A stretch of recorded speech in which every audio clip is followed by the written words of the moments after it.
नमस्कार साथियों, कैसे हैं आप सब। और आप सबका स्वागत है किरण शिक्षार्थी मंच पर।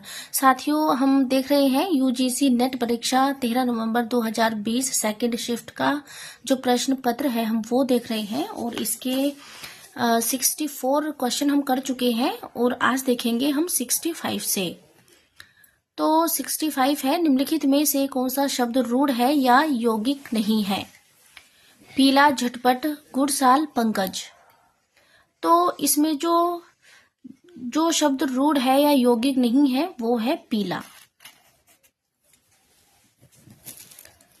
अब देख लेते हैं इसकी व्याख्या को। हम देख लेते हैं रचना बनावट के आधार पर शब्द भेद। रूढ़ तीन होते हैं, रूढ़, यौगिक और योग रूढ़।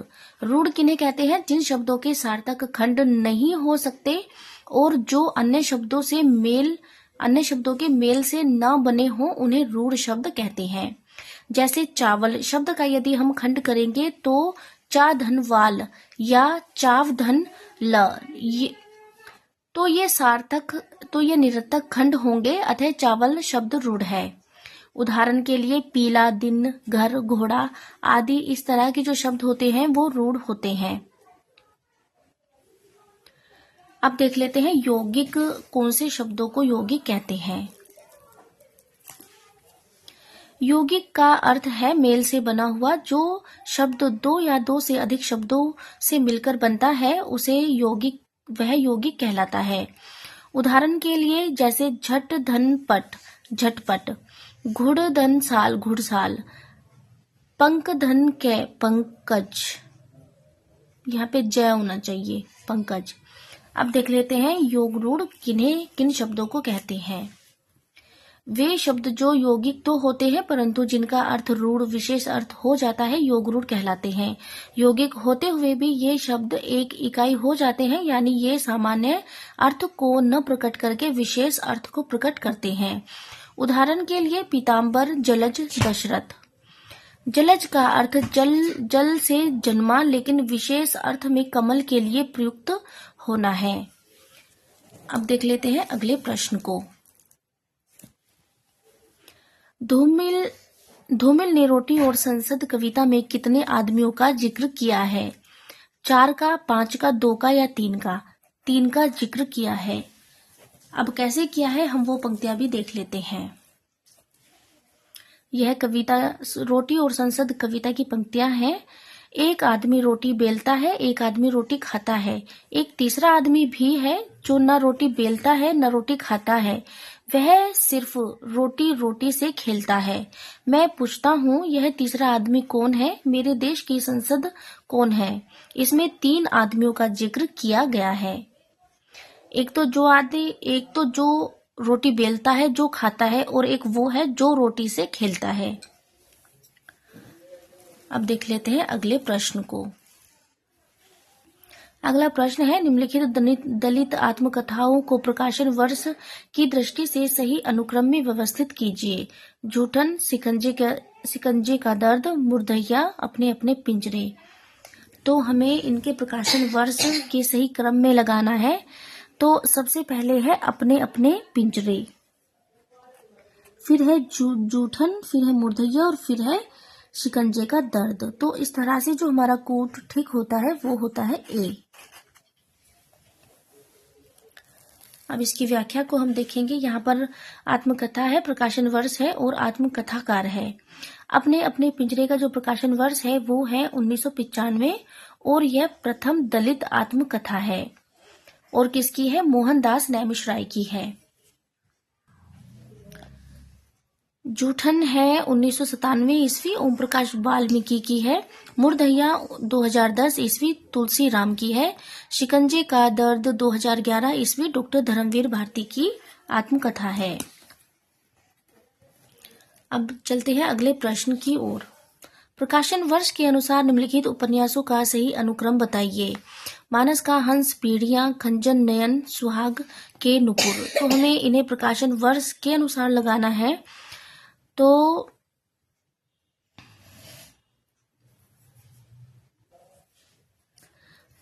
सबसे पहले है सुहाग के नुपुर, फिर है मानस का हंस, फिर है खंजन नयन और फिर है पीढ़ियां। तो इस तरह से हमारा कूट डी ठीक होता है। यहाँ पर अमृतलाल नागर के जो उपन्यास हैं वो क्रमानुसार दिए गए हैं। महाकाल 1947, सेठ बाकेमल 1955, बूंद और समुद्र 1956, शतरंज के मोहरे 1959, सुहाग के नुपुर 1960, अमृत और विष 1966, 60 घूंघट वाला मुखड़ा 1968, एकदा नैमिषारण्य 1972, मानस का हंस 1973, नाच्यो बहुत गोपाल 1978, खंजन नयन 1981, बिखरे तिनके 1982, अग्निगर्भा 1983, करवट 1985, पीढ़ियां 1990। अब देखते हैं अगले प्रश्न को। अगला प्रश्न है, राग दरबारी उपन्यास के पात्र हैं मदन मोहन और बाबू बैजनाथ, मास्टर मोतीराम और बाबू रामाधीन, मास्टर शंभुदयाल और पंडित पुरुषोत्तम दास, काशी साह और गंडा सिंह। तो राग दरबारी उपन्यास के जो पात्र हैं वो हैं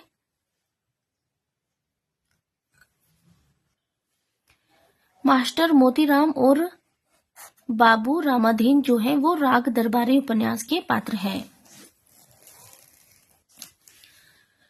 राग दरबारी उपन्यास का जो प्रकाशन वर्ष है वो है 1968 ईस्वी, श्रीलाल शुक्ल द्वारा रचित व्यंग्यात्मक उपन्यास है और इसके पात्र हैं रंगनाथ, बैदजी, सनीचर, रामाधीन, मास्टर मोतीराम, रूपन, बाबू बेला। अब देख लेते हैं अगले प्रश्न को। झूठा सच उपन्यास के पात्र हैं तारा जयदेव, रणवीर, देवदत्त, सोमराज रावत, रूपन, बाबू, सनी चंद्र। तो इसमें झूठा सच उपन्यास के जो पात्र हैं वो हैं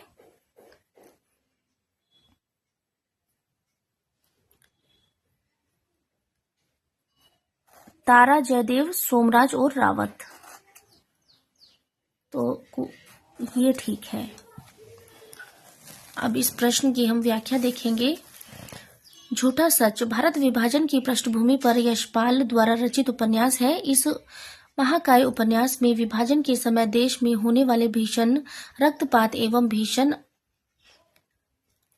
अव्यवस्था तथा स्वतंत्रता के उपरांत चारित्रिक संकलन एवं विविध विडंबनाओं का व्यापक फलक पर कलात्मक चित्र उकेरा गया है। यह उपन्यास हिंदी साहित्य के सर्वोत्तम उपन्यासों में परिगण्य माना गया है। इस उपन्यास के 2 खंड हैं। प्रथम खंड है 1958 में वतन और देश, द्वितीय खंड है 1960 में देश का भविष्य। और इसके पात्र हैं, जो पुरुष पात्र हैं वो है जयदेवपुरी रामलुभाया, जयदेवपुरी की मां के पिता डॉक्टर प्राणनाथ गिल, सूद जी, सोमनाथ, असद, नरोत्तम। स्त्री पात्र है तारा, श्यामा, उर्मिला और कनक। अब देख लेते हैं 71 को। रस के संबंध में कहा गया है रस को अलौकिक आनंद कहा गया है। रस को अलौकिक आनंद लाक्षणिक अर्थ में कहा गया है। आचार्य रामचंद्र शुक्ल ने भी रस के अलौकित्व का समर्थन किया है। भरत मुनि ने रस निष्पत्ति संबंधी सिद्धांत अपने पूर्व नाटककार भाष्य से ग्रहण किया है। तो हमें बताना है इसमें सही विकल्प कौन कौन से हैं। तो इसमें जो सही विकल्प है वो है ए और बी। ये वाला कथन ठीक है। रस को अलौकिक आनंद कहा गया है। रस को अलौकिक आनंद लाक्षणिक अर्थ में कहा गया है। अब देख लेते हैं अगले प्रश्न को। निम्नलिखित कवियों को उनकी रचनाओं के साथ सुमिलित कीजिए। यहाँ पर कवि है और यहाँ पर इनकी रचनाएं हैं। हमें इनका मेल कराना है कि कौन सी रचना किसकी है। चिंतामणि त्रिपाठी की जो रचना है वो है काव्य प्रकाश है। भूषण की जो रचना है वो है छत्रसाल दशक। देव की जो रचना है वो है रसविलास। और लाल कवि की जो रचना है वो है छत्र प्रकाश। तो इस तरह से जो हमारा कूट ठीक होता है वो होता है बी ठीक होता है। यहाँ पर रीतिकालीन कवि हैं, यहाँ पर रचनाएं हैं। तो चिंतामणि त्रिपाठी की रचनाएं कौन कौन सी हैं? काव्य प्रकाश, छंद विचार पिंगल, श्रृंगार मंजरी, कवि कुल कल्पतरु, कृष्ण चरित्र, काव्य विवेक, कवित विचार, रामायण, रस विलास। अब भूषण की रचनाएं देख लेते हैं। भूषण की रचनाएं हैं छत्र साल दशक, शिवा बावनी, शिवराज भूषण, अलंकार प्रकाश, छंदो हृदय प्रकाश, भूषण उल्लास, दूषण विलास, भूषण हजारा। अब देव की रचनाएं देख लेते हैं। देव की रचनाएं हैं रस विलास 1726, भाव विलास 1679, अष्टयाम 1679, भवानी विलास 1693 ईस्वी, सुजान विनोद, प्रेम तरंग 1703, कुशल विलास 1703, देव चरित्र 1723, प्रेम चंद्रिका 1726, जाति विलास 1723, काव्य रसायन या शब्द रसायन 1743, सुख सागर तरंग 1767, वृक्ष विलास, पावस विलास, ब्रह्म दर्शन 25, तत्व दर्शन 25, आत्मदर्शन 25, जगत दर्शन 25, रसानंद लहरी और प्रेम दीपिका, नखशिख, प्रेम दर्शन। और लाल कवि की जो रचना है वो है छत्र प्रकाश। रस विलास रचना चिंतामणि और देव दोनों की है। जो रस विलास रचना है वो चिंतामणि की भी है और देव की है। अब देख लेते हैं 73वें प्रश्न को। आदिवासी विमर्श की मूल स्थापना नहीं है। सांस्कृतिक पहचान के लिए संघर्ष, जनजातियों के विस्थापन का त्रास, सत्ता के प्रति मोह, जल जंगल जमीन पर आधारित। तो इसमें जो नहीं है वो है सत्ता के प्रति मोह। आदिवासी विमर्श की मूल स्थापना है सांस्कृतिक पहचान के लिए संघर्ष, सत्ता के प्रति मोह,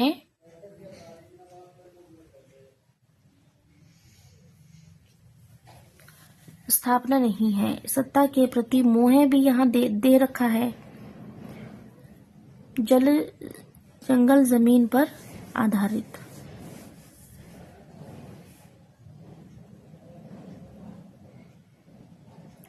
इसमें ये है जनजातियों के विस्थापन का त्रास की स्थापना नहीं है। ये मिसप्रिंट है यहाँ पर। अब देख लेते हैं अगले प्रश्न को।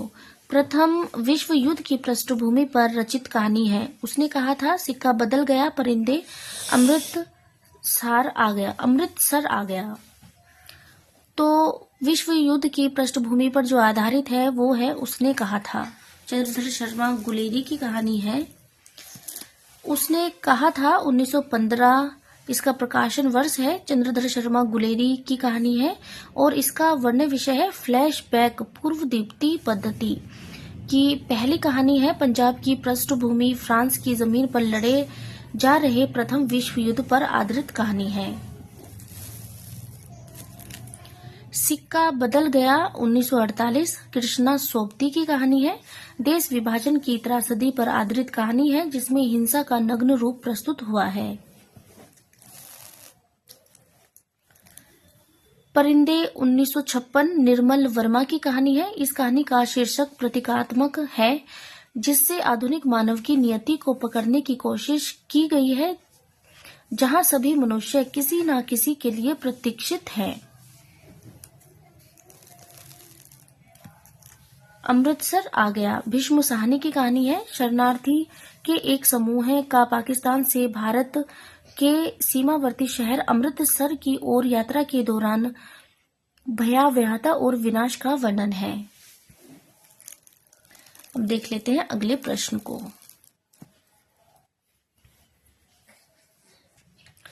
प्रश्न 75 को देख लेते हैं।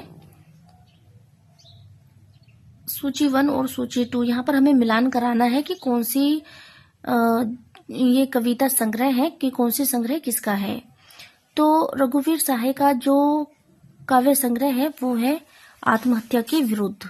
केदारनाथ सिंह का है जमीन पक रही है। कुंवर नारायण का है आत्मजयी और सर्वेश्वर दयाल सक्सेना का है काठ की घंटियां। अब चलते हैं अगले पेज पर। तो इस तरह से हमारा कूट डी ठीक होता है। यहाँ पर कवि है और यहाँ पर रचनाएं हैं। रघुवीर सहाय की जो रचनाएं हैं वो है आत्महत्या के विरुद्ध 1967, सीढ़ियों पर धूप में 1960, हंसो हंसो जल्दी हंसो 1975, लोग भूल गए हैं 1942, कुछ पत्ते कुछ चिट्ठियां 1989, एक समय था। अब देख लेते हैं केदारनाथ सिंह को। जमीन पक रही है 1980, अभी बिल्कुल अभी 1960, यहाँ से देखो 1983, अकाल में सारस 1988, उत्तर कबीर और अन्य कविताएं 1995, बाघ लंबी कविता है यह है इनकी 1996, टॉल्स्टॉय और साइकिल 2005। अब देख लेते हैं कुंवर नारायण को। कुंवर नारायण प्रबंध काव्य है इनका आत्मजयी 1965, बाज श्रवा के बहाने 2008, काव्य संग्रह है चक्रव्यूह 1956, परिवेश हम तुम 1961, सब अपने सामने 1979, कोई दूसरा नहीं 1993, इन दिनों 2002। अब देख लेते हैं सर्वेश्वर दयाल सक्सेना को। काठ की घंटियां, बांस का पुल, एक सूनी नाव, गर्म हवाएं, कुआनो नदी, कविताएं 1, कविताएं 2, जंगल का दर्द, खूंटियों पर टंगे लोग। अब देख लेते हैं अगले प्रश्न को। प्रकाशन वर्ष के अनुसार निम्नलिखित निबंध संग्रह का सही क्रम है। हमें इनका क्रम बताना है कि कौन से पहले है और कौन सा बाद में है। तो सबसे पहले है त्रिशंकु, फिर है रेती के फूल, फिर है शिरीष और फिर है आदि, अंत और आरंभ। मतलब इस क्रम में है ऐसे। तो इस तरह से हमारा कोट डी ठीक होता है।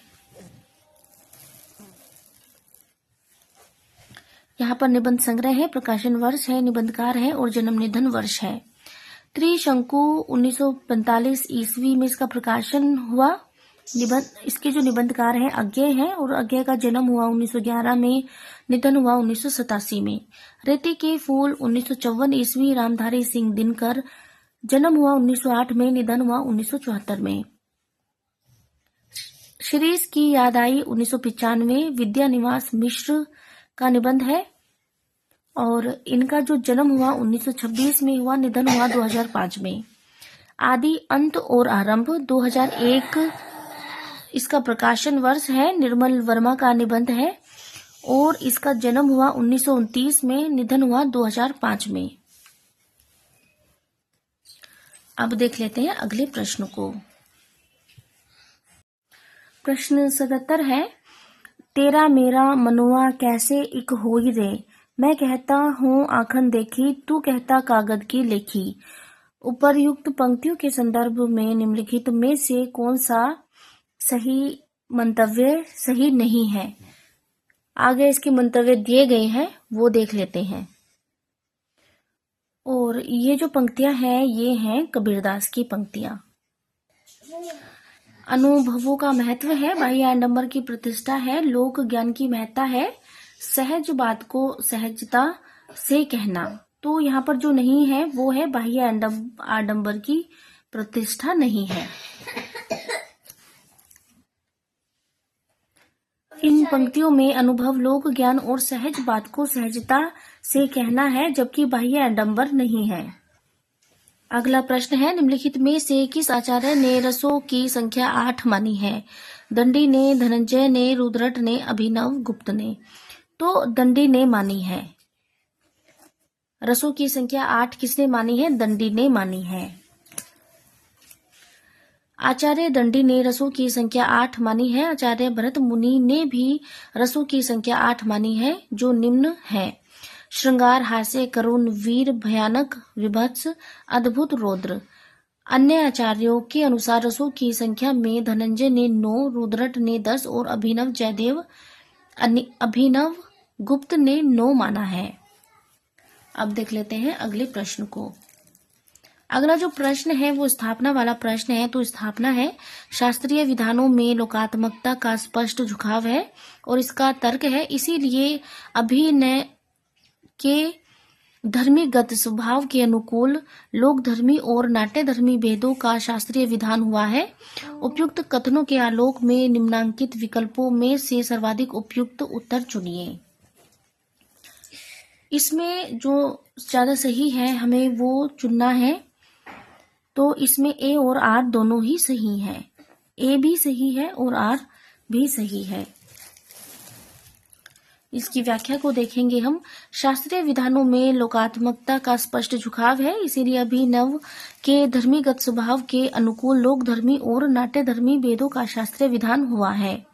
अतः ए और आर दोनों सही हैं। अब देख लेते हैं प्रश्न 80 को।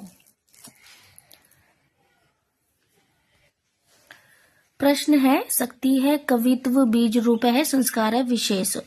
अर्थात कवित्व निर्माण के बीज रूप विशिष्ट संस्कार को शक्ति कहते हैं। प्रतिभा के विषय में उक्त उदाहरण किस आचार्य का है? आचार्य कुंतक का, पंडित जगन्नाथ का, आचार्य मम्मट का, आचार्य दंडी का। तो जो यह कथन है यह है आचार्य मम्मट का। इसकी व्याख्या हम देख लेते हैं। शक्ति है कवित्व बीज रूप है संस्कार विशेष है। अर्थात कवित्व निर्माण के बीज रूप विशिष्ट संस्कार को शक्ति कहते हैं। प्रतिभा के विषय में उक्त उद्धरण आचार्य मम्मट का है। कुंतक अलंकार शास्त्र के विद्वान है। वक्रोक्ति जीवित में वक्रोक्ति को ही काव्य की आत्मा माना है। पंडित राज जगन्नाथ की कृति रस गंगाधर है। काव्य प्रकाश के रचनाकार आचार्य मम्मट है। काव्य दर्श और 10 कुमार चरित्र आचार्य दंडी के ग्रंथ हैं। प्रश्न 81 है, हमारे समाज में मानवीय गुणों की पहचान बढ़ने वाली है। कुल और जाति का अहंकार विदा हो रहा है। आगे मनुष्य केवल उसी पद का अधिकारी होगा जो उसके अपने सामर्थ्य से सूचित होता है, उस पद का नहीं जो उसके माता पिता या वंश की देन है।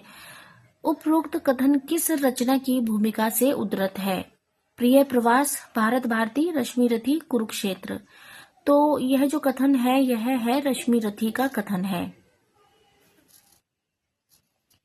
रश्मि रथी 1952।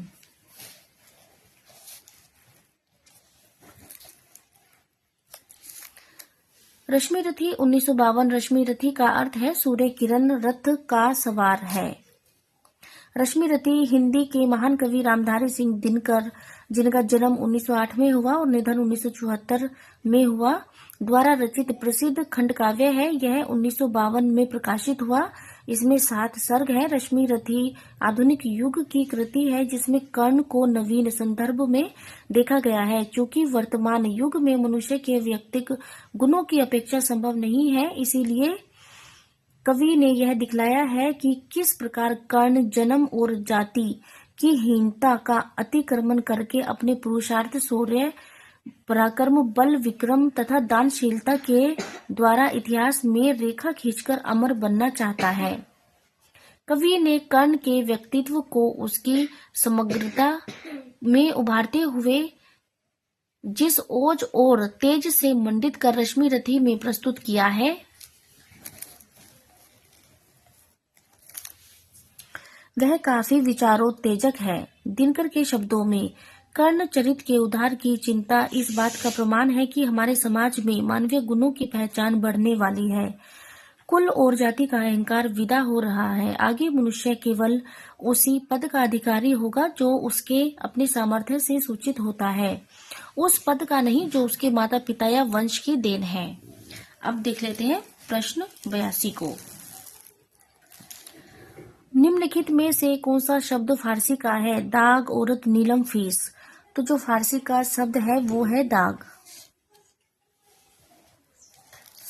यहाँ पर शब्द है और यहाँ पर भाषा है कि कौन सा शब्द किसका है। दाग जो है वो फारसी का है, औरत अरबी का है, नीलम संस्कृत का है और फीस है अंग्रेजी का। अब देख लेते हैं प्रश्न 83 को। निम्नलिखित कवियों को उसके जन्म वर्ष के आधार पर व्यवस्थित कीजिए। हमें बताना है कि इसमें कौन सा, हमें लगाना है कि किसका जन्म किसके बाद हुआ। तो सबसे पहले है बिहारी, फिर है मतीराम, फिर है जसवंत सिंह और फिर है देव। तो इस तरह से डी ठीक होता है।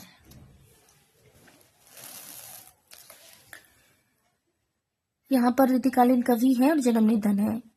बिहारी 1595 से 1663, मतीराम 1617 से 1701, जसवंत सिंह है 1626 से 1688, देव है 1673 से 1767। प्रश्न 84 है, मार्क्सवादी दर्शन के किस पक्ष से डॉक्टर भीमराव अंबेडकर की असहमति थी? श्रम की गरिमा, वर्ग विहीन समाज की स्थापना, शोषण विहीन समाज की रचना, क्रांति में हिंसा का प्रयोग। तो उनकी जो असहमति थी वो थी क्रांति में हिंसा का प्रयोग।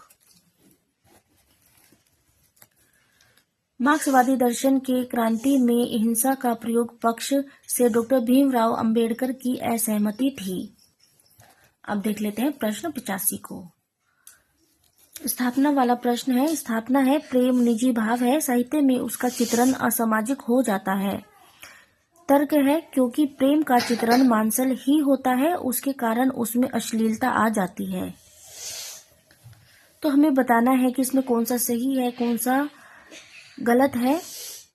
तो इसमें ए और आर दोनों ही गलत है, दोनों ही गलत है। इसमें प्रेम निजी भाव है, साहित्य में उसका चित्रण असामाजिक हो जाता है, क्योंकि प्रेम का चित्रण मांसल ही होता है, जिसके कारण उसमें अश्लीलता आ जाती है। ये दोनों ही गलत हैं। अगला प्रश्न है, निम्नलिखित में से कौन सी कृति मुक्तिबोध की नहीं है? चांद का मुंह टेढ़ा है, शुद्ध कविता की खोज, काठ का सपना, कामायनी एक पुनर्विचार। तो जो कृति मुक्तिबोध की नहीं है वो है काठ का शुद्ध कविता की खोज है।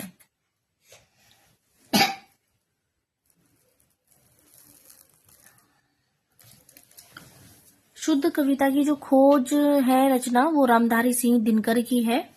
यहाँ पर कवि है और यहाँ पर रचनाएं हैं। तो पहले देख लेते हैं गजानन माधव मुक्तिबोध को। गजानन माधव मुक्तिबोध का जो जन्म है 1917 में हुआ, निधन हुआ 1964 में।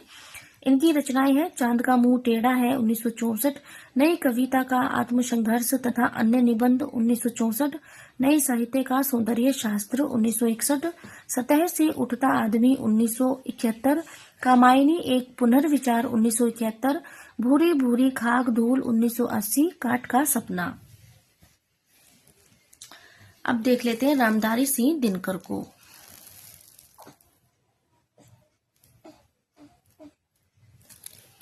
रामधारी सिंह दिनकर का जो जन्म हुआ है वो 1908 में हुआ, निधन हुआ 1974 में। और इनकी रचनाएं हैं, शुद्ध कविता की खोज 1966, मिट्टी की ओर 1946, चित्तौड़ का साका 1948, अर्धनारीश्वर 1982, रेती के फूल 1954, हमारी सांस्कृतिक एकता 1955, भारत की सांस्कृतिक कहानी 1955, संस्कृति के 4 अध्याय 1956, उगली आग 1956, देश विदेश 1957, राष्ट्रभाषा और राष्ट्रीय एकता 1955, काव्य की भूमिका 1958, पंत प्रसाद व मैथिली शरण 1958, वेणु वन। ये आपको दिख नहीं रहा होगा। काव्य की भूमिका 1958, पंत प्रसाद व मैथिली शरण 1958, वेणु वन। वेणु वन 1958, धर्म नैतिकता और विज्ञान 1969, वट पीपल 1961, लोकदेव नेहरू 1965, साहित्य मुखी 1968, राष्ट्रभाषा आंदोलन व गांधी जी 1968, हे राम 1968, संस्मरण और श्रद्धांजलियां 1970, भारतीय एकता 1971, मेरी यात्राएं 1971, दिनकर की डायरी 1973, चेतना की शिला 1973, विवाह की मुसीबतें 1973, आधुनिक बोध 1973। अब देख लेते हैं अगले प्रश्न को। निम्नलिखित में दंत्य वर्ण है, डैड है, दैद है। तो जो दंत्य वर्ण है वो है सी और डी। ये है सी और डी।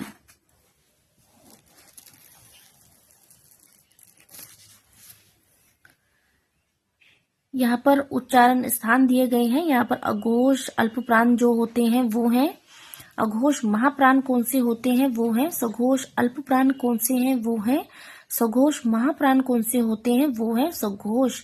अल्प प्राण और नासिक्य जो होते हैं वो हैं, जो पंचम वर्ण होते हैं वो होते हैं सघोष होते हैं, अल्प प्राण होते हैं और नासिक्य होते हैं। और यहाँ पर वर्ग दिया गया है कि कौन से वर्ग में कौन से आते हैं। अब देख लेते हैं प्रश्न 88 को। निम्नलिखित काव्य कृतियों में से कौन सी रचनाएं सन 1936 में प्रकाशित हुई? कामायनी, गुंजन, राम की शक्ति पूजा, पल्लव। तो जो 1936 में प्रकाशित हुई वो है ए और सी, कामायनी और राम की शक्ति पूजा।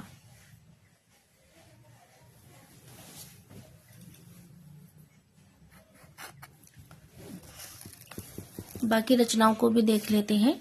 जो कामायनी है 1936 में प्रकाशित हुई, जयशंकर प्रसाद की है, 1979 से 1937। गुंजन 1932 ईस्वी, सुमित्रा नंदन पंत 1900 से 1977। राम की शक्ति पूजा 1936, जयशंकर प्रसाद। राम की शक्ति पूजा जो है वो तो निराला की है।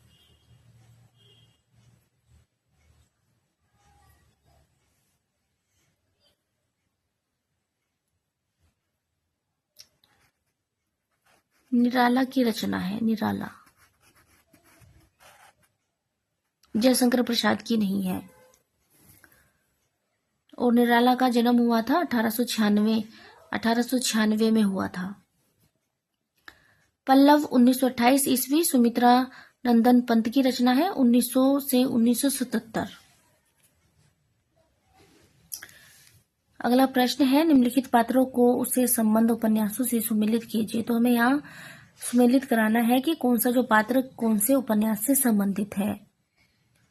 महंत रामदास जो संबंधित है, एक ऑप्शन आगे आया हुआ था तो मैंने वो यहीं पर लिख दिया। महंत रामदास जो है वो है मैला आंचल के पात्र हैं।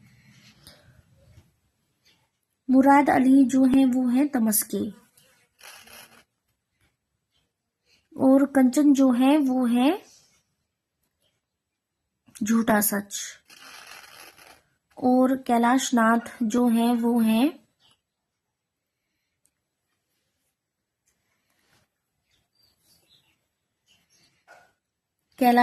मानस का हंस।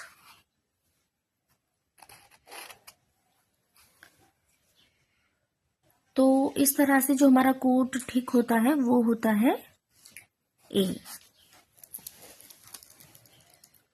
अब यहाँ पर पात्र है, उपन्यास है और उपन्यासकार है। उपन्यास है मैला आंचल 1954 और इसके जो उपन्यासकार हैं वो है फणीश्वर नाथ रेणु। और इसके पुरुष पात्र अब देख लेते हैं। महंत रामदास, डॉक्टर प्रशांत बनर्जी, विश्वनाथ प्रसाद, सुमृत दास बालदेव, बावन दास कालीचरण, राम कृपाल सिंह, हरगोरी सिंह, राम खिलावन यादव, खलासी, महंत सेवादास, जोतकी, मार्टिन, सहदेव, मिसिर, चलितर, कर्मकार, वासुदेव, प्यारू, सोमा जेठ,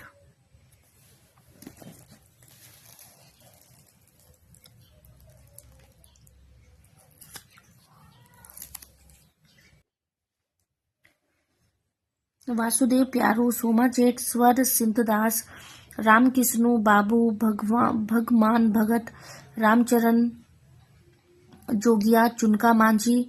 और स्त्री पात्र है कमली, लक्ष्मी, दासिन, फुलिया, पार्वती की मां।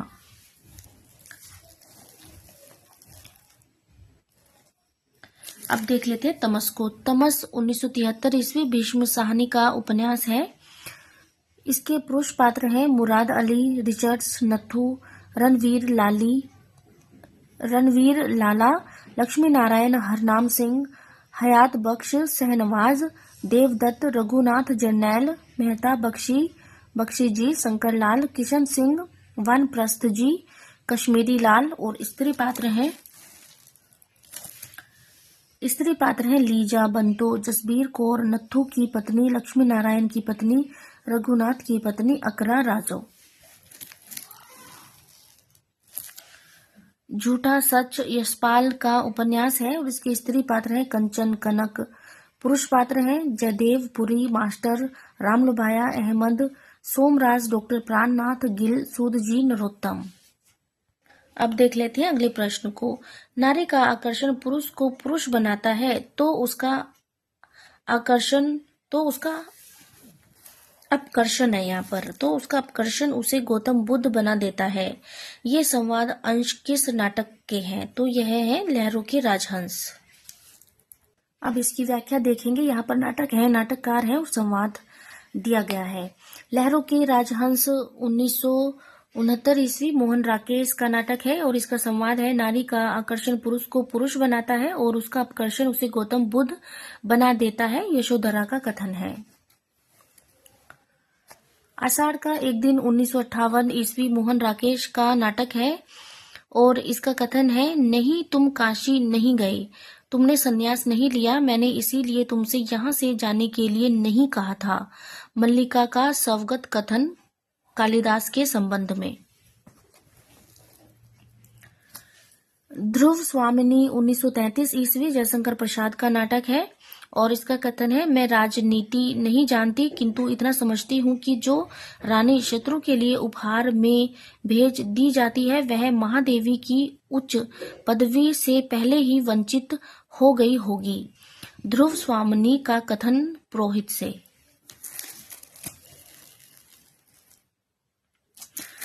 स्कंदगुप्त 1928 ईस्वी जयशंकर प्रसाद का नाटक है और इसका कथन है देवसेना समष्टि में भी व्यष्टि रहता है, व्यक्तियों से ही जाति बनती है, विश्व प्रेम सर्वभूत हित कामना परम धर्म है, परंतु इसका अर्थ यह नहीं हो सकता कि अपने पर प्रेम न हो। इस अपने ने क्या अन्याय किया है जो इसका बहिष्कार हो। जयमाला का कथन है देवसेना से। यह जो हमारा प्रश्न पत्र है ये कंप्लीट हो गया है। आगे जो प्रश्न हैं वो पैराग्राफ वाले प्रश्न हैं जिनमें से छांटकर हमें लिखना होता है, उनको पढ़कर उत्तर देने होते हैं।